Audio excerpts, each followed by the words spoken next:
Hello दोस्तों, नमः शिवाय। दोस्तों, महानंदा नवमी आने वाली है 2025 में 6 फरवरी गुरुवार के दिन पड़ रही है। तो सब प्रथम तो आपको महानंदा नवमी की बहुत बहुत शुभकामनाएं, बधाई।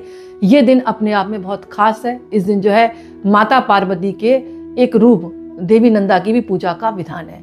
तो इस दिन जो है जो कि माँ देवी दुर्गा के ही रूप है, चाहे लक्ष्मी जी कह लो, चाहे महानंदा कह लो, चाहे माँ पार्वती कह लो, इनकी पूजा का विधान है। तो अगर इस दिन आप व्रत रख रहे हैं तो भी पूजा करें, नहीं रख रहे तो भी आप पूजा करें। मैं आपको कुछ मंत्रों का जाप बताती हूँ। आपको एक चौकी स्थापित करनी है, लाल कपड़ा बिछा लें और माँ की फोटो रख दें, क्योंकि महानंदा का रूप ही है माँ दुर्गा कह लो, चाहे लक्ष्मी जी कह लो, आपको रख देनी। जो भी फोटो आपके पास उनके तिलक लगाएं। इसके अलावा ऋतु फल चढ़ाएं, मीठा मिष्ठान बनाकर चढ़ाएं और उनके माला पहनाएं और आरती करें। उसके बाद कुछ मंत्र का जाप कर सकते हैं इस पिटिक की माला से। ओम ऐं क्लीं महालक्ष्मी नमः, या ओम ऐं क्लीं सौ, या ओम ऐं ह्रीं श्रीं क्लीं सो जगत प्रसूते नमः। इसके अलावा ओम ऐं ह्रीं क्लीं चामुंडाय विच्चे, या ओम ऐं ह्रीं श्री महालक्ष्मी नमः। यानी मंत्र अनेक हैं, आप जो भी मंत्र आपको अच्छा लगता है उसका जाप करें। इसके अलावा माँ की विधिवत पूजा करें और उनकी आरती करें। श्री सूक्तम का पाठ कर सकते हैं और कनकधारा स्रोत का पाठ कर सकते हैं, और साथ में भगवान विष्णु की पूजा करें, उनके मंत्रों का जाप करें, क्योंकि गुरुवार का दिन भी है। कहा जाता है जो भी साधक महानंदा नवमी के दिन माँ लक्ष्मी का आह्वान करता है, उनको याद करता है, उनको स्मरण करता है, उसके जीवन में कभी भी धन की कमी नहीं रहती और संकटों का नाश होता है। तो महानंदा नवमी, जिन्होंने गुप्त नवरात्रि की पूजा की है, तो महानंदा नवमी वाले दिन छोटी छोटी कन्याओं को आमंत्रित कर सकते हैं, उनके तिलक लगाएं और उनको घर में जो भी प्रसाद बनाया है वो माँ को चढ़ाने के बाद उन कन्याओं को खिलाएं, चरण स्पर्श करें, उनका आशीर्वाद लें। और इस दिन जो एक बात और भी कहा जाता है कि महानंदा नवमी के दिन पूरे घर में सुबह सुबह झाड़ू लगा देनी चाहिए, जिससे आ लक्ष्मी का विसर्जन हो जाता है। उसके बाद ही लक्ष्मी का आह्वान करना चाहिए। माँ लक्ष्मी का आह्वान करें और माँ लक्ष्मी की विधिवत पूजा करें।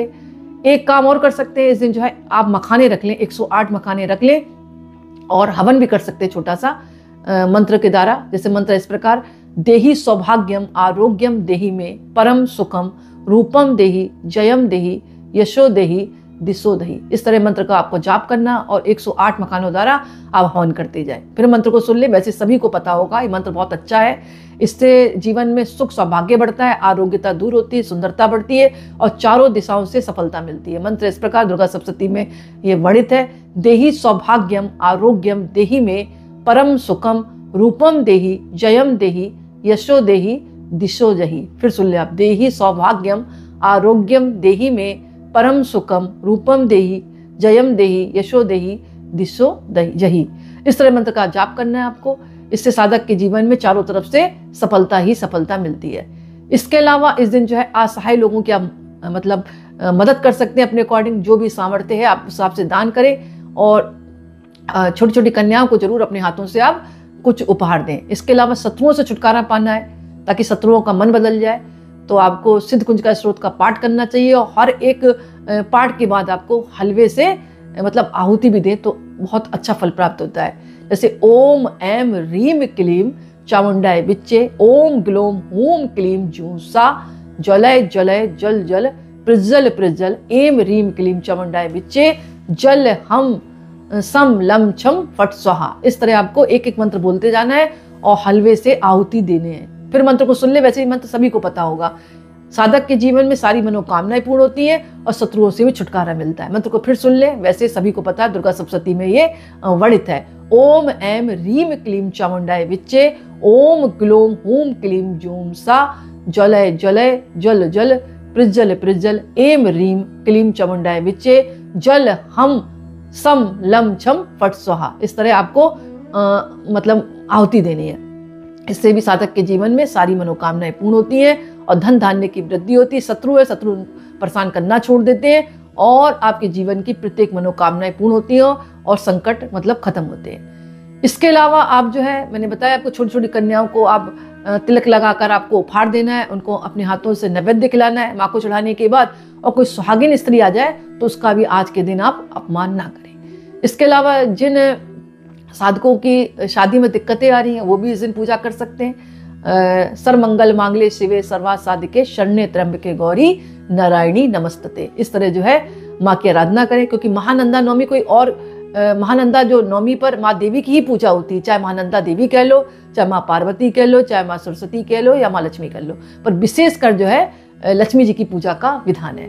इस दिन एक काम और कर सकते हैं, शाम के समय जो है 9 दीपक जलाएं और वहाँ पर स्फटिक यंत्र आप स्थापित कर सकते हैं और सिद्ध कुंजिका स्रोत का पाठ करें और कनकधारा स्रोत का पाठ करें, माँ लक्ष्मी की आरती करें, लक्ष्मी चालीसा भी आप पढ़ सकते हैं। इस तरह आप पूजा करें और मंत्र का जाप कर सकते हैं, ओम महालक्ष्मी नमः या ओम श्रीम नमः। स्फटिक की माला से जपें, साधक के जीवन की सारी मनोकामनाएं पूर्ण होती हैं।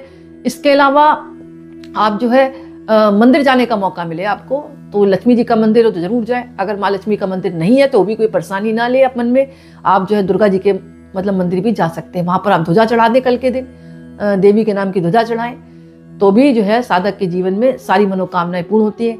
कच्चा नारियल होता है, वहाँ पर नारियल की बलि दी जाती है, उसको फोड़े माँ के आगे और माँ से कहें, प्रार्थना करें कि हे माँ हमारे जीवन के सारे संकट दूर करो और हमारे जीवन के संकट को खत्म करो और हमारी मनोकामनाएं पूर्ण हो। और नारियल माँ को भेंट करने के बाद छोटे छोटे बच्चों में आप बांट दें, चाहे कन्याएं हो चाहे कोई भी हो, आप वहाँ पर बांट दें। इसके अलावा माँ को सुहाग की सामग्री है, चुनरी उड़ाएं और सुहाग की जो भी सामग्री है, सिंदूर है, मेहंदी है, चूड़ियाँ माँ को अर्पण करें भाव के साथ और माँ की आरती कर लें। इस तरह अगर आप पूजा करते हैं तो जीवन में सारी मनोकामनाएं आपकी पूर्ण होती हैं। तो इस तरह जो है आपको महानंदा नवमी पर पूजा करनी चाहिए। इसके अलावा कथा का श्रवण जरूर करें। कथा छोटी सी है, मैं शॉर्ट लघु रूप में आपको सुनाती हूँ, कथाओं में मतभेद हो सकता है, जिसमें से कथा एक इस प्रकार है। एक साहूकार था, उसकी बेटी जो है पीपल की पूजा किया करती थी। पीपल की पूजा करने से लक्ष्मी जी प्रसन्न रहती थी क्योंकि पीपल के पेड़ पर लक्ष्मी जी का निवास था। तो एक दिन जो थी साहूकार की जो बेटी थी उसको जो है लक्ष्मी जी अपने घर ले गई, उसका खूब स्वागत किया। फिर लक्ष्मी जी ने मजाक में कहा, अब तुम मुझे कब बुला रही हो।